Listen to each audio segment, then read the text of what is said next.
Sa UP Diliman muna pansamantalang papasok ang karamihan sa mga estudyante ng UP Tacloban na nasalanta ng bagyong Yolanda noong nakaraang taon. Ang ilan sa kanila dama pa rin ang trauma na dulot ng kalamidad. May news to go si Katrina Son. Matinding pinsala ang sinapit ng UP Tacloban campus nang humagupit ang Super Typhoon Yolanda Nobyembre ng nakaraang taon. At hanggang ngayon, hindi pa rin makapagklase doon. Dahil sa bagyo, maraming estudyante ng UP Tacloban ang pansamantalang nag-enroll sa UP Diliman sa Quezon City. Kahapon bumalik sa Diliman ang 70 mag-aaral na umuwi ng Leyte at Eastern Samar para doon magpasko at bagong taon. Isa sa kanila ang third-year psychology student na si Patrick. Taga Pinakpakbao, Eastern Samar si Patrick. Kahit nawasak ang kanilang eskwelahan, laking pasalamat naman niya dahil malakas na hangin lang ang bumayo sa kanilang lugar kung saan siya nakatira. Kumusta ang Pasko sa inyo?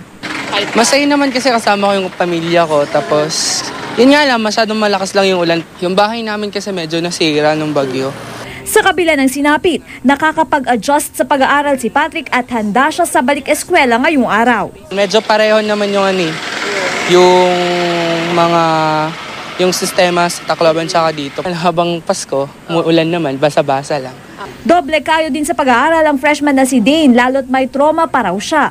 Taga Catbalogan, Eastern Samar si Dane. Hindi pa raw nila alam kung kailan makakapasok muli sa UP Tacloban. Nakakatakot na pagtingnan parang konting ulan lang, ganyan. Nag-check lang ako ng Facebook at nakita ko na pwede na mag-transfer. Kaya mga November 19 ata, pumunta kami dito. Nag-inquire. Allowance, libreng pagkain, dormitoryo at mga gamit sa pag-aaral ang nakukuhang tulong ng mga estudyante ng UP Tacloban mula sa UP Diliman at mga student organization.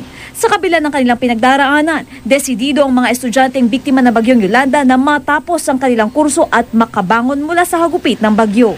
Katrina Son, GMA News.